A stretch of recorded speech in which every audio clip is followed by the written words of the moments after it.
मैं समझता हूँ हिंदुस्तान में बहुत कम लोग होंगे जो ऐसी विपरीत परिस्थितियों में भी अपनी जनता जनार्दन के भरोसे पर खरा उतरे हैं। पार्टी से टिकट दिलाने की सिफारिश की, पार्षद बनाने की सिफारिश की, अच्छा। पार्षद बनाया और उन जयचंदों ने पार्टी की पीठ में छुरा घोंपा, खंजर घोंपा। सुरेश राजे की पीठ में खंजर नहीं घोंपा, वो पार्टी की पीठ में खंजर घोंपा। जो रिजल्ट आया आप उससे संतुष्ट हैं? नहीं, हम इससे बिल्कुल संतुष्ट नहीं है और सिर्फ मैं डबरा के रिजल्ट से नहीं, पूरे मध्य प्रदेश के रिजल्ट से हम संतुष्ट नहीं है। अच्छा। जनता मध्य प्रदेश के अंदर डबरा के साथ साथ कांग्रेस की सरकार देखना चाहती थी, कमलनाथ जी को मुख्यमंत्री के रूप में देखना चाहती थी। वो यही चालाकी है भाजपा की। अच्छा। जिनको अपनों को निपटाना था उसमें भी ये सब नैरेटिव सेट किया। मतलब नरोत्तम मिश्रा को बीजेपी को ही निपटाना था। मैंने कहा ना, मैं बहुत खुले मन से कह रहा हूँ, हाँ। जिनको उन्हें अपनों को निपटाना था उसमें भी किया। अच्छा, क्यों निपटाना चाहते थे नरोत्तम मिश्रा को? ये आप सब जानते हैं जी, मैं तो आपसे ये मुख्यमंत्री पद की लड़ाई थी। सब जगह पता चल गया था कि ये सरकारें जाने वाली हैं और मोदी जी की विदाई का ये शुरुआत है। तो सबसे पहले उन्होंने अपनी तस्वीर हटवा के नड्डा जी की तस्वीर शुरू कर दी कि अगर हारेंगे तो ये नड्डा जी की प्रदेश अध्यक्ष, राष्ट्रीय अध्यक्ष है ना, इनके नेतृत्व में लड़ रहे हैं। अच्छा। और जैसे ही परिणाम आना शुरू हुए और जैसे ही नड्डा जी गायब हुए और मोदी जी अवतरित हो गए, आप देखिए।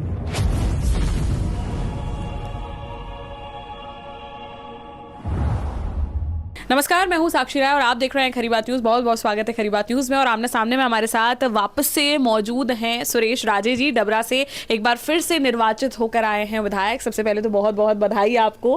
कांग्रेस के विधायक हैं, आपको हम बता दें। और इससे पहले उपचुनाव में जो है चुनाव लड़ा था इन्होंने डबरा से। और डबरा चूंकि आप जानते हैं कि सिंधिया की करीबी इमरती देवी हैं वहाँ पर, और वो चुनाव लड़ती थी पहले और वो कांग्रेस से जीत दर्ज करती थी। लेकिन उपचुनाव में सुरेश राजे जी ने जो है 7800 से करीबन उन्हें मात दी थी, कांग्रेस से लड़े थे। और इसके बाद अब फिर कांग्रेस से इनको टिकट मिला था और इमरती देवी के सामने लड़े थे। अब करीबन 2200 के वोटों से जीते हैं। विधायक जी, चुनाव कैसा रहा, यही पूछना चाहूंगी। ठीक है साक्षी जी, इस चुनाव में वो सारी चीजें हुई जो मैं समझता हूँ कि राजनीति में मतभेद होना स्वाभाविक है जी। हम अलग अलग विचारधारा में काम करने वाले लोग हैं तो स्वाभाविक है जी। लेकिन जिस स्तर तक हमारे डबरा के कुछ राजनेता और उन राजनेताओं में, देखिए, सामने वाली पार्टी जिससे हम चुनाव लड़ रहे हैं जी, उसके नेता कुछ षड्यंत्र करें, वो कोई बहुत बड़ी बात नहीं है। अच्छा, सब क्यों? अपने स्तर पर करते हैं। अच्छा, करते हैं, ठीक है, वैसे अपनी अपनी सोच है। बिल्कुल बिल्कुल। लेकिन उस षड्यंत्र में जब हमारे दल के कुछ जयचंद शामिल हुए, मैंने उस समय भी कहा, हाँ। और ये राजनीति के लिए भी चिंता का विषय है, हमारी पार्टी के लिए भी चिंता का विषय है। लेकिन इस मामले में मैं अपने आप को मैं समझता हूँ मध्य प्रदेश के साथ साथ मैं देश में भी इकलौता ऐसा कार्यकर्ता हूँ। इतनी विपरीत परिस्थितियों में इतने गंभीर आरोप लगने के बाद पार्टी ने जब मुझ पर भरोसा किया जी, और मेरे लिए जीवन में उससे बड़ी अगर कोई बात है तो जिस जनता ने इतनी विपरीत परिस्थितियों में मेरे भरोसा किया, मैं समझता हूँ हिंदुस्तान में बहुत कम लोग होंगे जो ऐसी विपरीत परिस्थितियों में भी अपनी जनता जनार्दन के भरोसे पर खरा उतरे हैं। और मेरे जीवन का इससे अद्भुत चुनाव और इससे महत्वपूर्ण चुनाव कोई हो नहीं सकता। अच्छा, ये जो आप जयचंदों की बात कर रहे हैं, ये इस चुनाव की बात कर रहे हैं या उपचुनाव हुए थे उस मैं टाइम? इस चुनाव की बात कर रहा हूँ, आम चुनाव की। तो इसमें कौन जयचंद रहे आपकी पार्टी के? बहुत जयचंद रहे जिनके खिलाफ हमने अपना वो भी दिया है और पार्टी ठीक समय पे निर्णय करेगी। अच्छा, आपने पार्टी में रिपोर्ट सौंपी है उस चीज की? सौंपी। तो मतलब आप जयचंद क्या कोई बड़े नेता के कह रहे हैं जिन्होंने ओवरऑल हराने की कोशिश की है? ओवरऑल हराने के साथ साथ बिल्कुल, मतलब जो नहीं करना चाहिए एक दल में रह के वो सब किया। इस कारण भी हमारे मार्जिन में थोड़ा कमी आई है।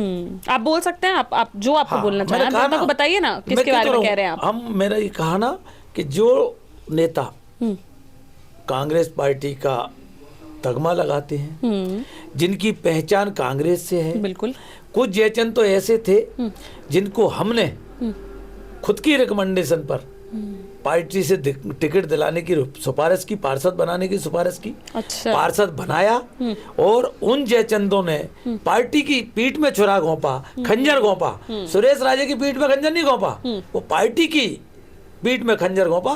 ऐसे लोगों के खिलाफ जितनी जल्दी पार्टी एक्शन लेगी वो आने वाले लोकसभा चुनाव में हमारे लिए उतना ही अच्छा मुनासिब होगा। बिल्कुल। अच्छा, वैसे अगर देखा जाए, इमरती देवी जो है इस बार भी बहुत जोर शोर से वो चुनाव लड़ रही थी, सिंधिया जी की करीबी मानी जाती हैं। इस बार क्या लगता है आपको? पहले तो चलिए ये मान सकते हैं कि उपचुनाव में वो दूसरी पार्टी में गई तो लोगों का आक्रोश था। इस बार क्या वजह रही कि आपको जनता का सपोर्ट मिला, उन्हें नहीं मिला उतना? देखिए, मैं समझता हूँ जिस तरह का दुष्प्रचार, जिस तरह का षड्यंत्र, चुनाव लड़ना सभी लड़ते हैं, बिल्कुल एक दूसरा दल आमने सामने होता है, एक ही जीतता है, दोनों कभी नहीं जीतते। सही बात है। चुनाव का यही खेल और चुनाव यही तो, एक ही तो जीतेगा, बिल्कुल दोनों सही तो बात विजेता है। नहीं होंगे। बिल्कुल। लेकिन उन्होंने जिस तरह के हथकंडे अपनाए वो डबरा की जनता को पसंद जैसे कि क्या किया उन्होंने?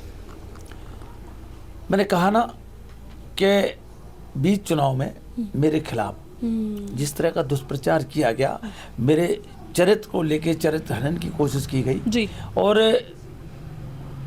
मैं समझता हूँ यही शायद उनकी सबसे बड़ी राजनीतिक भूल थी। अच्छा, जनता ने इस चीज को परखा? नहीं, जनता, देखिए हमारा जो जीवन है, सुरेश राजे का जो जीवन है जी। जनता के सामने आईने की तरह साफ है। मैं एक बहुत छोटे से परिवार से आता हूँ। 40 साल पहले मेरा राजनीतिक सफर शुरू हुआ और मैंने कभी इस बात को नकारा नहीं, कभी इस बात को छुपाया नहीं जी। कि मैंने 38 साल भारतीय जनता पार्टी में काम किया। 6 अप्रैल 1980 को भाजपा का जन्म हुआ भारतीय जनता पार्टी के रूप में। जी। तब से पहले मैं उस पार्टी का सदस्य था और तब मैं 2018 तक, हाँ। और ऐसा नहीं है भारतीय जनता पार्टी ने मुझे कुछ दिया नहीं। हाँ। भारतीय जनता पार्टी ने मुझे 4 चुनाव लड़ाए। एक चुनाव जो मेरी माँ मंडी अध्यक्ष के रूप में जीती जी। सन 2000 में। 99 में जब चुनाव लड़ा नगर पालिका अध्यक्ष का, तब मैं हारा। 2009 में मैं चुनाव लड़ा नगर पालिका अध्यक्ष का, तब मैं हारा। 2013 में विधायक का टिकट दिया पार्टी ने मुझे इमरती देवी के सामने, तब मैं हारा। लेकिन हार से कभी मैं विचलित नहीं हुआ जी। मैं अपने पद पर अग्रसित रहा, हाँ। अडिग रहा और कभी मैंने नेगेटिव राजनीति नहीं की। जिनसे मैं चुनाव हारता था उनसे मेरे बड़े बहुत सौहार्दपूर्ण संबंध रहे जी। इन्हीं इमरती जी के साथ। हाँ। मैं 2013 में चुनाव हारा। हाँ। आप पूरे क्षेत्र में जानकारी ले सकती हैं अगर मैं असत्य बोल रहा हूँ तो। हाँ। तब भी मेरे बेहतर मधुर संबंध थे उनसे। कभी भी एक अपशब्द पूरे कार्यकाल में 2013 से 2018 तक आप ढूंढ कर नहीं ला सकते कि मैंने कभी उनके खिलाफ बोला हो। अच्छा, आप रिश्ते में भी समधी लगते हैं उनके? हाँ, ये रिश्ता उनके ही बनाया हुआ रिश्ता था। अच्छा। फिर उन्हीं ने इसको नकारा। हाँ। न तो मैं बनाने गया, हाँ। न मैं नकारने गया। हाँ।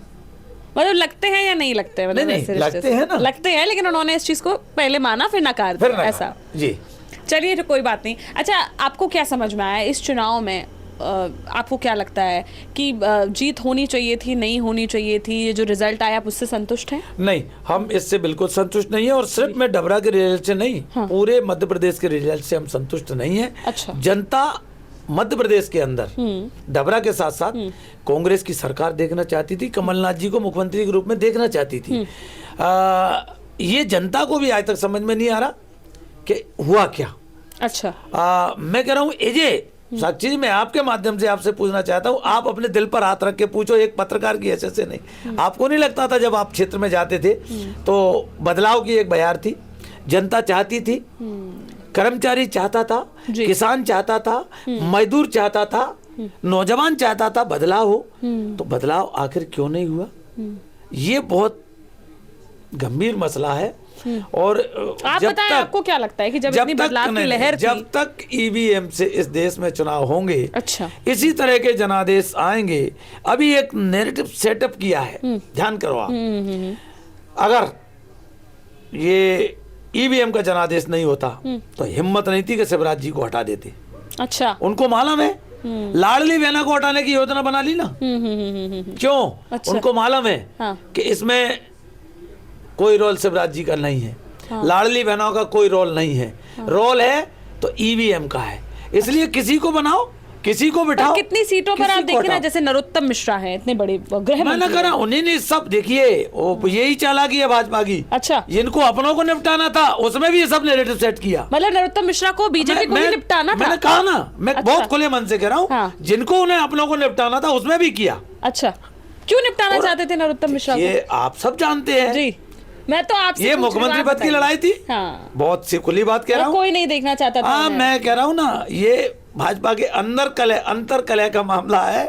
और देखिए, हमारे यहाँ हमारे लोग नहीं निपटाना चाहते थे कांग्रेस में, जी, हमें भी निपटाना चाहते थे ना, लेकिन जनता जनार्दन का प्यार, कार्यकर्ता की अथक मेहनत, और मैंने कहा ना पहले दिन से, मैं ईश्वरवादी हूँ, मेरा परिवार पूरा ईश्वरवादी है। जो लोग ईश्वर को नहीं मानते, जो नकारते हैं, उनको ये समझ लेना चाहिए कि इस दुनिया में, इस संसार में ईश्वर नाम की भी शक्ति है।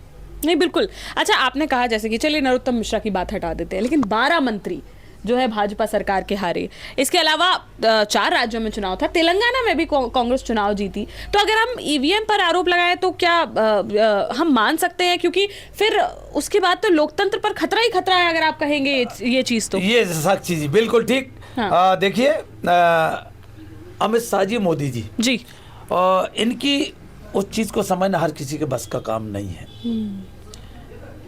आप ध्यान करो, गुजरात लेना था जी। तो ले लिया, हाँ, हिमाचल देना था तो दे दिया, हाँ, फिर बारी आई कर्नाटक देना था, दे दिया, जी, दिल्ली पंजाब कहीं और देना था, हाँ। दे दिया।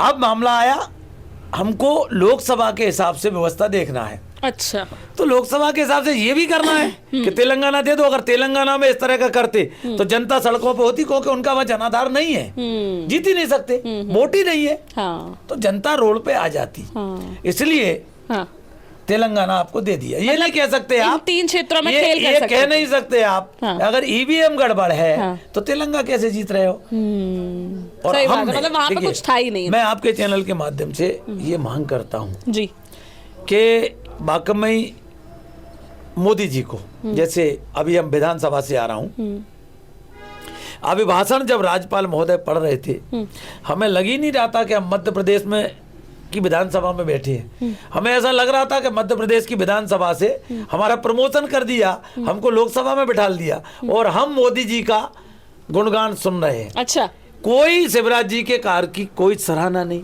कोई चर्चा नहीं, सब कुछ मोदी जी, सब कुछ मोदी जी। हम अब कह रहे हैं ना कि वाकई मोदी जी की नीतियों पर आपको इतना भरोसा है, भाजपा की नीतियों पर इतना भरोसा है, इस प्रदेश की और देश की जनता पर इतना भरोसा है, एक काम करिए, आप खुले मन से कहिए हम ईवीएम बंद कर रहे हैं और देश में पुनः हम बैलेट पेपर से चुनाव करा रहे हैं। हम आपको मान जाएंगे कि वाकई आप जो है लोकतंत्र में विश्वास रखते हो, भरोसा रखते हो। तो आपको लगता है कि अब ये हो सकता है, क्योंकि अगर ईवीएम का इतना बड़ा खेल हो रहा है तो फिर इस चीज को भी कहीं ना कहीं एक्सेप्ट करवाना ये विपक्ष की जिम्मेदारी है कि ये कैसे बैलेट पेपर को जो है यूज में लाया जाए, वापस से पुनः उस चीज का इस्तेमाल किया जाए, क्योंकि सरकार डबल इंजन ट्रिपल इंजन की भाजपा की ही है। तो ऐसे में आप कैसे जो है इस चीज को बढ़ावा देंगे? देखिए, ये तो सभी विपक्षी दल देश के, देखिए अब जो साक्षी जी मान के चलो कहीं कोई जीत गया अलग स्टेट में, उन्होंने सोचा हम तो इस ईवीएम से जीत गए, यही तो सेट किया है कि विपक्ष को एक होने नहीं देना है। इसलिए दिल्ली पंजाब दे दो केजरीवाल जी को, ममता दीदी को दे दो पश्चिम बंगाल, झारखंड किसी और को दे दो, तो इसलिए कभी विपक्षी एकता हो ना पाए। मैं फिर कह रहा हूं, जो मध्य प्रदेश में खेल किया है यही खेला इन्होंने यूपी में किया। वहां अखिलेश जी की सरकार बनती अगर ये खेला नहीं करते तो, और ये पहले से सेट करते। अब देखिए अभी नया एक शुरू कर दिया उन्होंने, रिजल्ट जब नहीं आया था और 2 दिन 3 दिन पहले एक एग्जिट पोल नहीं चलाया था, सब जगह पता चल गया था कि ये सरकारें जाने वाली हैं और मोदी जी की विदाई का ये शुरुआत है। तो सबसे पहले उन्होंने अपनी तस्वीर हटवा के नड्डा जी की तस्वीर शुरू कर दी कि अगर हारेंगे तो ये नड्डा जी की प्रदेश अध्यक्ष, राष्ट्रीय अध्यक्ष है ना, इनके नेतृत्व में लड़ रहे हैं। और जैसे ही परिणाम आना शुरू हुए और जैसे ही नड्डा जी गायब हुए और मोदी जी अवतरित हो गए, आप देखिए ना, यही अंतर है। तो आपको क्या लगता है, ये जैसे आपने कहा कि आज विधानसभा में भी मोदी मोदी गूंजा, जब चुनाव जीते तो मोदी का चेहरा दिखा, मोदी जी की जो है मोदी की गारंटी का भी ये फ्रेज चलने लगा, क्या लगता है ये लोकसभा की तैयारी है? 100% ये लोकसभा की तैयारी है। और मैं फिर कह रहा हूँ, ठीक है, चुनाव का बहिष्कार तो हम नहीं कर सकते जी। या सभी राष्ट्रीय दल और क्षेत्रीय दल मिलके करें, खाली भाजपा छोड़ दें, तो ये संभव है, तो ये दबाव बनेगा। लेकिन अगर कुछ दल सहमत हो जाए तो ये भाजपा तो यही चाहेगी कि ये कार्यकाल हमको ऐसे मिल जाए। और साक्षी जी, मैं पूर्ण विश्वास के साथ, पूरी जिम्मेवारी के साथ ये आपके चैनल के माध्यम से कह रहा हूँ कि मोदी जी दूसरी तरफ बढ़ रहे हैं। इस देश में वो राष्ट्रपति प्रणाली लागू करना चाहते हैं।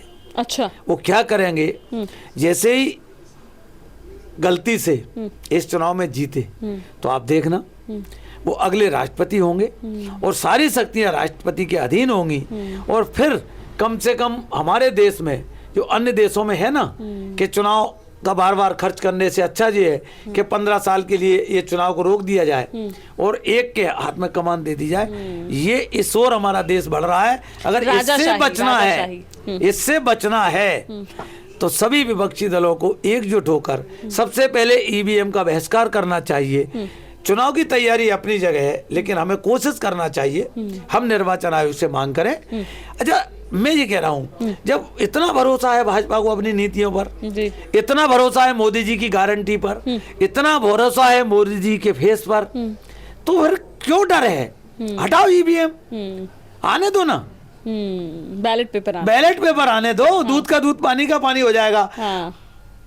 अगर वाकई में जनता उनके साथ है, हमारा भी ये कहना बंद हो जाएगा। सही बात है, बिल्कुल, विपक्ष का भी कहना बंद हो जाएगा। अच्छा, एक आखिरी सवाल ये पूछना चाहती हूँ, इससे पहले आपने ये जो चुनाव लड़ाई कमलनाथ जी के नेतृत्व में लड़ा जी।